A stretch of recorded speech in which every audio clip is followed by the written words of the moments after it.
In the evening time, the dogs are not supposed to be on, I mean, they're supposed to be on leash. I call LAPD, but LAPD has a high call volume, and they don't have the ability to put officers. Oh, let me finish. Can I finish, please?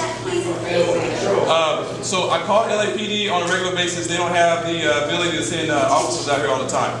My staff, we have, things to do in the office and other things, so we walk out periodically, but we're not there all the time. All right. Okay, so look at the part right now. Go look outside. I know they're outside. What I'm telling you is if I call LAPD right now. They're right there.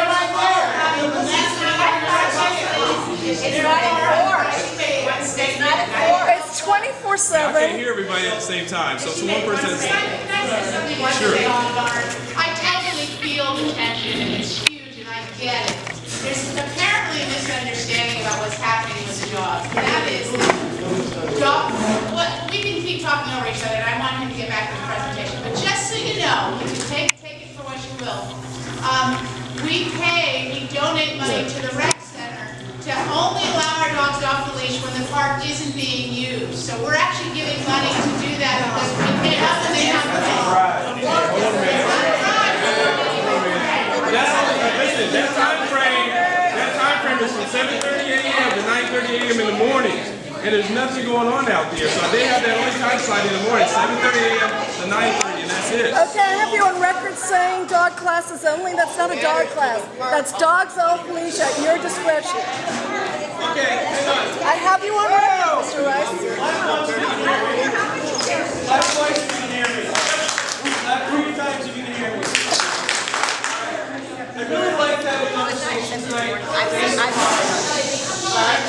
and have a positive conversation with the community, right? So everyone has their own opinions. That's cool. Everyone's matters, literally. But I want to make sure that when any one person is speaking, whoever that person is heard out. That's all I ask. I don't care, dislike, doesn't matter. I just want people to show respect to each other when they're speaking, because that's the only way we're going to have an effective dialogue and make this work for everybody's Thursday night. Okay? So this is the feedback we heard. So we heard separate dogs and sports youth activities. But one of the issues we've seen in particular with dog parks is the size of them. Right? So dog parks, there's not, how many minutes? 8, 9? Not a lot. 468 square miles, it's not a lot of dog parks. But one of the issues we've seen with dog parks is that they have to be a very certain size to be functional. And one of the issues we had with this site was trying to figure out if you were to separate the dogs and the youth, how would you be able to do that in a way that made it safe for youth and families, as well as provided safe dog space? You can't do it. Make the White House a dog park. Make the White House a dog park. That's what I say. Okay, I would like to finish the presentation, and then we can get into questions.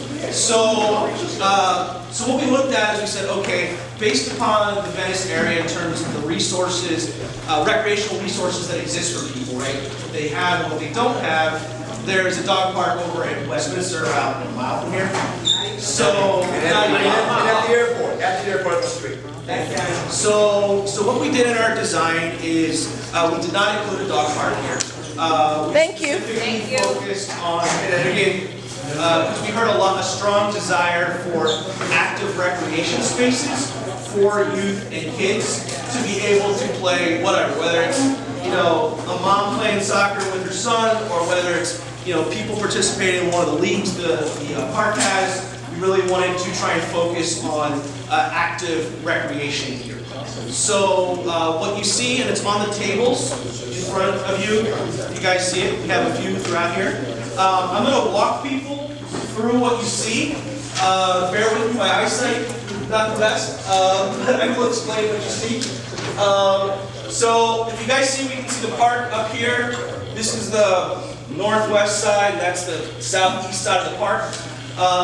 Underneath that large green box, you can see sort of a lighter tan. That's the existing baseball diamond. So the thought was, how do you be able, if the dog issue is settled, right, how do you make sure that you can have baseball and soccer going on at the same time without a kid, going to catch a foul ball in the middle of a soccer game, right? So based upon that layout, we moved the baseball field to the left side and put a soccer field closer to the rec center where we are here. In order to be able to provide that distinct area. One of the things we'd seen at the last meeting, and I'll flip back to really quick, is we had 2 baseball fields with a soccer field, right? But one of the issues became is, if you have a soccer field, if someone wants to go between sides of the park, there's not a good circulation around the facility, right? So it just sort of was like cramming a lot of things in.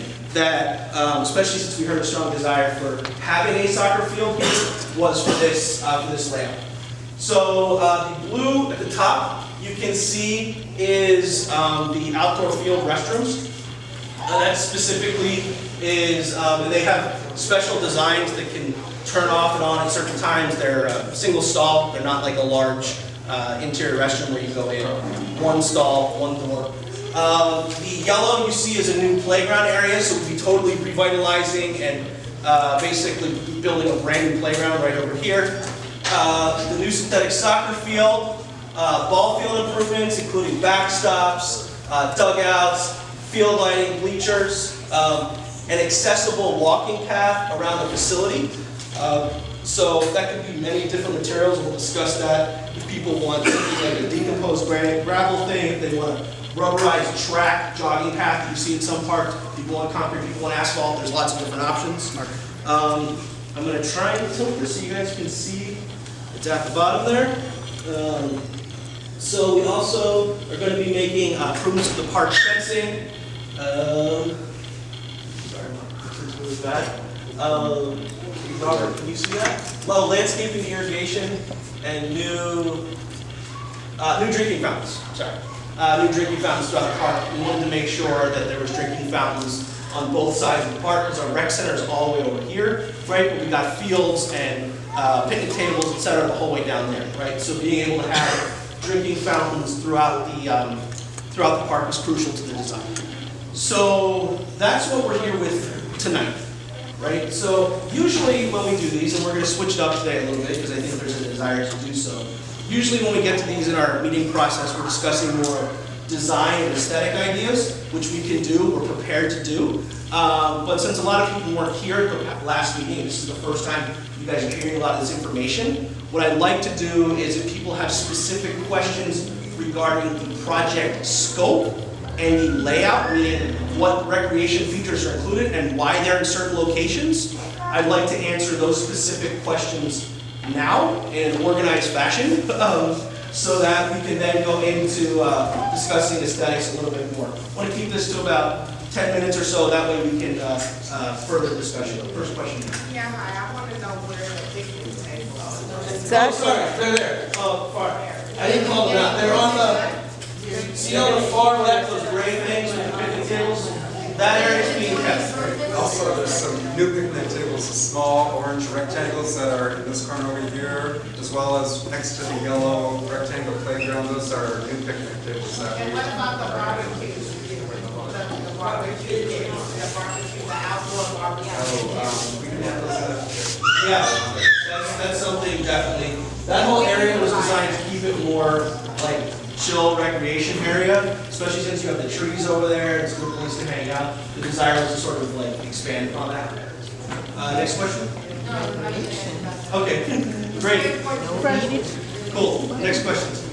You mentioned that the soccer field will be synthetic, it has about a 10-year lifespan. Are you going to make this softball field synthetic as well? And if you're not, why not? So one of the things, and this is, frankly, it's a debate that comes up in a lot of communities. First, on the synthetic softball field, we've heard from coaches and players and parents that the softballs and baseballs don't bounce the same way like they do in regular grass with the synthetic field. Also, when you put synthetic right next to dirt, meaning sand infield, you create not the safest situation. In terms of synthetic soccer field, we had a good discussion about this at the last meeting. this is something that we go through probably 20th time I've gone through this in the past month in communities all across the city, is we're seeing there's a strong desire for people to play more soccer in Los Angeles. We're seeing it in every community, literally every community. I'm talking about from Wilmington to Silmar, I've heard the same exact thing. One of the issues is because we have such a strong desire for soccer is making sure that we have a functioning facility where kids can play soccer, right? And we've seen, because of the strong desire, frankly, a lot of these natural grass soccer fields have quickly become dirt. And one of the issues with that is that when it becomes dirt after a while, you can do it for a while, but then you're literally playing on dirt. You got gopher holes. So what we've been doing, and that also takes a while to reseed the grass, right? So that can take, what, 6, 7, 8 weeks to reseed the grass. That's 6 to 7, 8 weeks that kids are not able to play sports, play soccer or whatever else, play football, whatever they don't play in the fields. So what we've been doing specifically because of that is looking at a new synthetic field type that's better for the environment, doesn't have those little rubber pellets. It's designed that way it can be accessible to communities throughout the whole year. Now, if we had our way, we would make this like LAFC or anywhere, would be natural grass, perfect for people kids all the time. In reality, doing that from the amount of labor and time on and off the fields required just wouldn't be sustainable. So I know that's a very long-winded answer of explaining it, but I just want to be totally transparent with you on that. Sorry, you had a question? And then Yeah, well, I hope we get to talk more about the synthetic field, but it seems to me you'd want that bathroom by the backstop in the picnic area where most people are inclined to use it. And that's exactly the type of feedback we want to hear. Good. Do you remember it? Because I think it's a great idea. Yes, because what we're going to be doing is, there's a reason we have blank sheets of paper here.